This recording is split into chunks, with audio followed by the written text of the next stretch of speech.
Nama saya Evelyn Gunawan, saya akan menjelaskan bagian introduction tentang apa itu teori imitasi. Teori imitasi sendiri adalah pandangan bahwa seni pada dasarnya merupakan tiruan atau representasi dari kenyataan atau realita yang ada. Teori imitasi ini merupakan salah satu wacana yang ditinggalkan oleh Plato sejak masa kemasan filsafat Yunani kuno.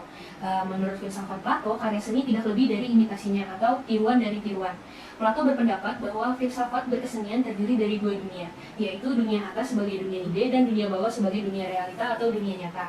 Plato menganggap bahwa sebuah karya berasal dari dunia ide yang dimiliki manusia terhadap suatu hal yang dianggap sempurna dan tidak berubah. Ide tersebut hanya dapat diketahui melalui rasio dan tidak dapat disentuh secara panca indera, yang kemudian direalisasikan. Berdasarkan pandangan Plato mengenai konsep ide, Plato menganggap seniman tidak lebih dari sekedar imitator dari imitasi dan derajatnya lebih rendah dari seorang pengrajin. Mengapa seperti itu? Contohnya adalah dalam tahap pembuatan sebuah karya lukisan kursi. Pada tahap pertama, bentuk sempurna kursi terdapat dalam dunia ide. Pada tahap kedua, kursi dalam dunia ide tersebut dibuat oleh pengrajin menjadi kursi di dunia nyata. Dan pada tahap yang ketiga, seniman mengkopi gambar kursi tersebut menjadi sebuah lukisan. Nah, menurut Plato, pengrajin menciptakan citra bentuk ideal dan menggunakannya untuk membuat suatu produk yang lebih spesifik dan dapat dilihat serta bisa digunakan. Sedangkan seniman hanya mengkopi hasil dari pengrajin tersebut, sehingga derajat seniman berada di bawah dari pengrajin tersebut. Pendapat Plato yang merendahkan seniman tersebut dikritik oleh muridnya bernama Aristoteles yang menganggap seniman yang melakukan mimesis tidak semata-mata hanya menjiplak kenyataan, tetapi merupakan sebuah proses kreatif untuk menghasilkan sebuah kebaruan. Namun, apakah teori imitasi dari kedua filsafat tersebut dianggap relevan terhadap karya seni? Saya Asmin Ananda dan saya akan menjelaskan statement dari Plato dan Aristoteles mengenai teori imitasi. Perlu kita ketahui bahwa Plato dan Aristoteles memiliki pandangan berbeda terhadap realitas. Plato adalah seorang idealis, sedangkan Aristoteles adalah seorang realis.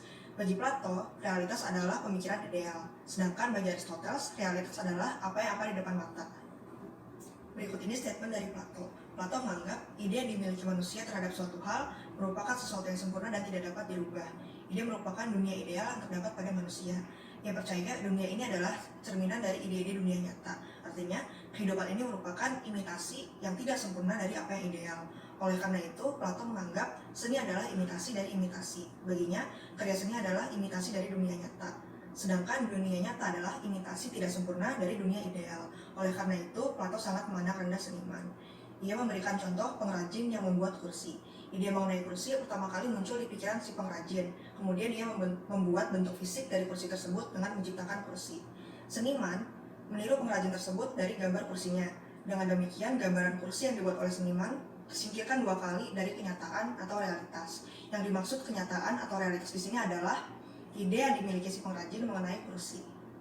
Berikut ini merupakan statement dari Aristoteles. Berbeda dengan Plato, menurutnya seni bukan hanya sekedar tiruan dari alam, tetapi juga melibatkan perasaan dari dalam jiwa.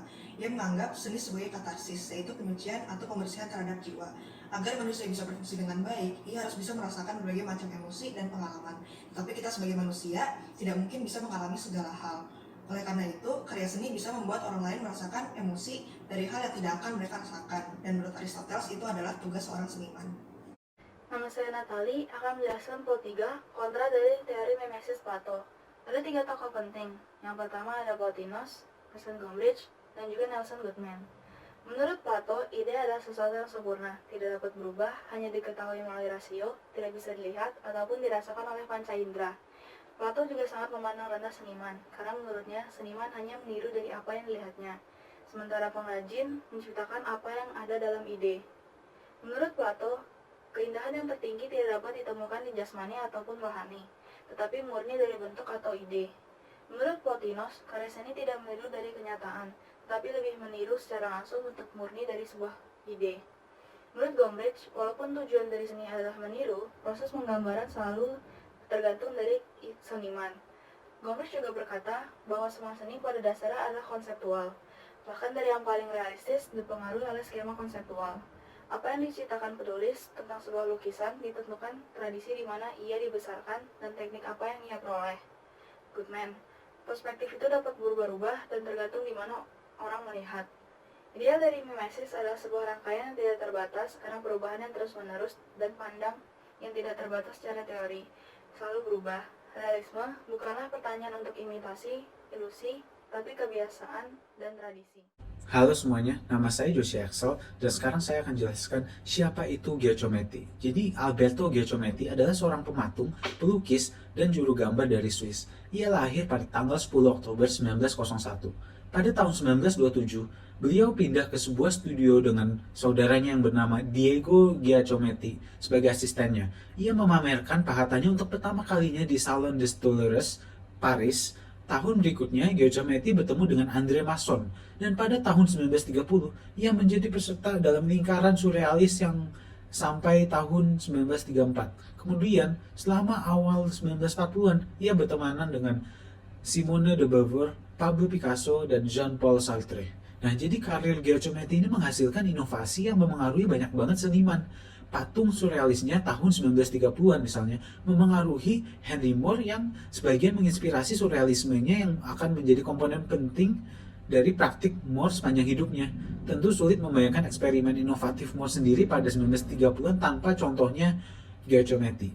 Pada tahun 1947, ia memproduksikan jenis patung ekspresionis. Sosok karakteristiknya yang sangat tipis dan kalau dilihat secara vertikal hanyalah gumpulan bentuk manusia hampir tanpa volume atau massa, meskipun dengan kakinya yang bengkak atau kebesaran. Bentuk rangka ini tampak tanpa bobot. Karya yang kita omongin adalah Three Men Walking nomor 2. Ini memiliki figur yang melambangkan atau merepresentasikan pohon-pohon yang ada di musim dingin dan sudah kehilangan semua daunnya. Jadi emang figur ini tuh sangat mirip dengan pohon tersebut. Banyak yang telah lihat karya Giacometti sebagai lambang kengerian Perang Dunia Kedua karena beliau adalah orang yang mengalami Perang Dunia Kedua. Dalam karya ini, Three Men Walking nomor 2, kakinya mengambil langkah yang lebar, masing-masing dalam arah yang berbeda, dan dapat dilihat mereka yang berjalan masing-masing tidak sentuh satu dengan yang lain, teralienasi oleh kekosongan yang mengelilingi mereka. Ruang kosong tersebut yang ada di sekitar mereka bertindak sebagai penghambat komunikasi.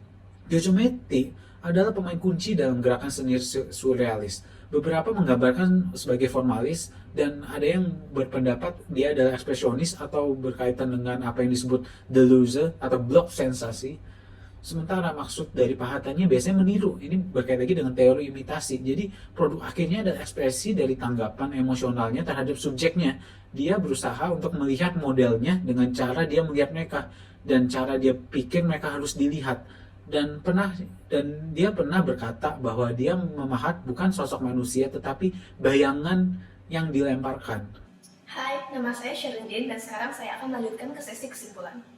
Kesimpulan kami adalah teori imitasi yang pertama kali dikemukakan oleh Plato yang berkata bahwa seni adalah hasil tiruan dari tiruan pun akhirnya banyak dikritik oleh banyak orang seperti Aristoteles, Nelson Goodman, dan lain-lain. Mereka tidak setuju bahwa untuk menciptakan seni harus ada objek aslinya terlebih dahulu. Dengan kata lain mengatakan bahwa seniman itu tidak ada gunanya karena hanya meniru dari hasil karya para pengrajin. Mereka mendukung akan pemikiran di mana para seniman dapat langsung berkarya dengan menuangkan ide yang berasal dari dunia ide mereka langsung ke karya seni mereka. Ernst Gombrich pernah mempertanyakan, apakah pelukis melihat apa yang ia lukis atau melukis apa yang ia lihat? Pertanyaan tersebut akhirnya memicu pada paham, di mana hasil karya setiap seniman akan berbeda dengan satu sama lain. Karena setiap aspek dari seniman merupakan faktor pendukung adanya perbedaan tersebut, yakni perbedaan sudut pandang seniman, latar belakang mereka, seperti budaya atau kepercayaan mereka. Hal tersebut dapat diperlihatkan melalui contoh karya berikut. Karya di samping merupakan karya dari Albert Dürer pada tahun 1515. Ia menggambarkan seekor badak secara realis, sesuai dengan kenyataan yang dapat kita indrai. Tetapi, karya ini pun tidak dapat mendukung teori imitasi sepenuhnya, karena teori imitasi membutuhkan kesamaan yang sangat tinggi dengan realita yang ada. Tetapi hal tersebut mustahil untuk dicapai, karena seperti yang saya bilang sebelumnya, faktor-faktor tertentu dapat membedakan hasil karya masing-masing pelukis seperti latar belakang di mana ia tinggal. Kami pun berani mengkritisi gagasan dari Plato tersebut, karena kami sebagai apresiator dan kreator desain paham betul bahwa dunia ide adalah dunia yang abstrak, di mana segala macam pemikiran kreatif dapat muncul di dalamnya. Dan kami sebagai kreator desain dapat langsung menghasilkan suatu karya. Teori yang mengatakan bahwa seni adalah tiruan dari alam pun tidak sepenuhnya salah, karena sebelum kami menghasilkan karya tersebut, biasanya akan dilakukan riset terlebih dahulu untuk mencari referensi guna membantu kami merealisasikan ide tersebut. Sekian adalah podcast dari kami. Terima kasih telah menyaksikan, and God bless.